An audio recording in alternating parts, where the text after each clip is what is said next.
Good morning. আজ আমরা শিখব আত্মশৃঙ্খল। আত্মশৃঙ্খলা নিজের জীবন গড়ার সবচেয়ে শক্তিশালী অস্ত্র। মানুষ জীবনে সফল হতে চায়, সবাই ভালো চায়। জীবন, আর্থিক স্বাধীনতা, সম্মান, শান্তি ও সুখ, কিন্তু খুব অল্প মানুষই সেখানে পৌঁছাতে পারে। কেন? কারণ অধিকাংশ মানুষ নিজেকে নিয়ন্ত্রণ করতে পারে না। আত্মশৃঙ্খলা মানে শুধু কঠোর হওয়া নয়। আত্মশৃঙ্খলা মানে হলো নিজের ইচ্ছাকে নিজের নিয়ন্ত্রণে রাখা। আজ কষ্ট করে আগামীকালের স্বস্তি তৈরি করা। যা দরকার সেটাই করা, মন চাইলেও না চাইলেও। যে মানুষ নিজেকে নিয়ন্ত্রণ করতে পারে, সে পুরো পৃথিবীকেও নিয়ন্ত্রণ করতে পারে। আত্মশৃঙ্খলা আসলে কি?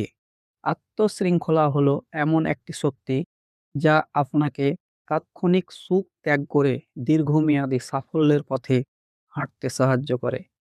আপনি যখন অ্যালার্ম বেজে উঠলেও ঘুম ছেড়ে ওঠেন, ফোন না দেখে নিজের কাজ করেন, আরাম ছেড়ে পরিশ্রম বেছে নেন, তখনই আপনি আত্মশৃঙ্খলা অনুশীলন করছেন।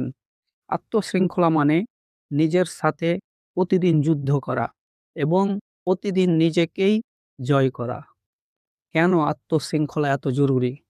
প্রতিভা আপনাকে শুরু করাতে পারে, কিন্তু আত্মশৃঙ্খলা আপনাকে শেষ পর্যন্ত পৌঁছায়।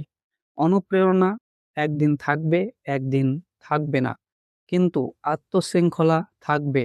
আপনি প্রতিদিনই কাজ করবেন। যারা সফল তারা আলাদা নয়, তারা বেশি ভাগ্যবান নয়, তারা শুধু নিজেদের উপর নিয়ন্ত্রণ রাখতে পেরেছে। আত্মশৃঙ্খলা না থাকলে কি হয়? আত্মশৃঙ্খলা না থাকলে আপনি কাজ পিছিয়ে দেবেন, আপনি অজুহাত বানাবেন, আপনি আজ না করে কাল করবেন, আপনি নিজের সম্ভাবনাকে হত্যা করবেন। আজ যারা ব্যর্থ তাদের বেশিরভাগের সমস্যা প্রতিভার অভাব নয়, সমস্যা হলো আত্মশৃঙ্খলার অভাব। আত্মশৃঙ্খলা বনাম অনুপ্রেরণা। অনুপ্রেরণা হলো আবেগ, আত্মশৃঙ্খলা হলো অভ্যাস। অনুপ্রেরণা আপনাকে বলবে আজ ভালো লাগছে, কাজ করি। আত্মশৃঙ্খলা আপনাকে বলবে ভালো লাগুক বা না লাগুক, কাজ করতেই হবে।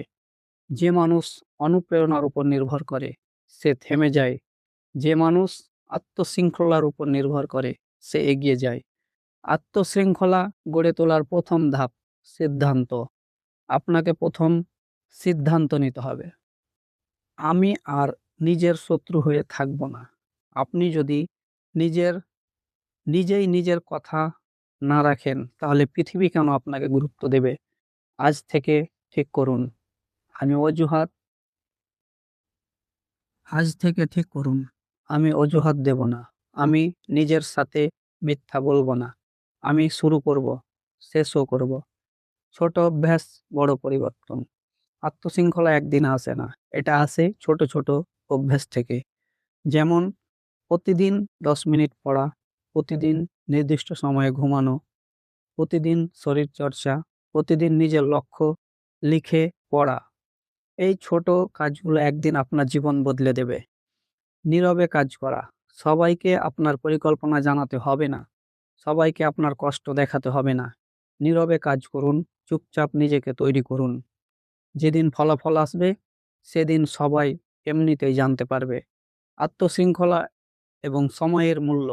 সময় পৃথিবীর সবচেয়ে দামি সম্পদ, যা একবার চলে গেলে আর ফিরে আসে না। যে মানুষ সময়ের মূল্য বোঝে সে আত্মশৃঙ্খল মানুষ। আজ আপনি সময় নষ্ট করলে আগামীকাল আপনাকে জীবনে নষ্ট করতে হবে। ব্যথা বনাম অনুশোচনা।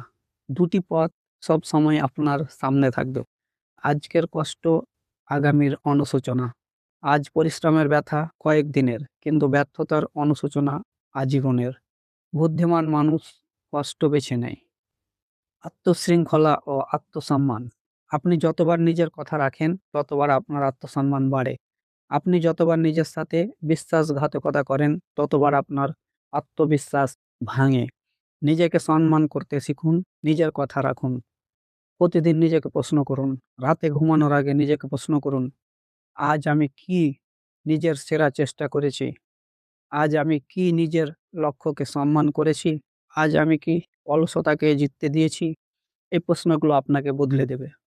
আত্মশৃঙ্খলাই আসল স্বাধীনতা। মানুষ ভাবে মন মন চায় তাই করাই স্বাধীনতা। না, আসল স্বাধীনতা হলো যা দরকার সেটাই করতে পারা। যে মানুষ নিজের ইচ্ছার দাস সে কখনো স্বাধীন নয়। শেষ কথা, আপনার জীবন বদলাতে কোনো জাদু লাগবে না। লাগবে শুধু প্রতিদিন একটু নিয়ন্ত্রণ, প্রতিদিন একটু পরিশ্রম, প্রতিদিন একটু আত্মশৃঙ্খলা। আজই শুরু করুন, আজই, কারণ আগামীকাল বলে কিছু নেই।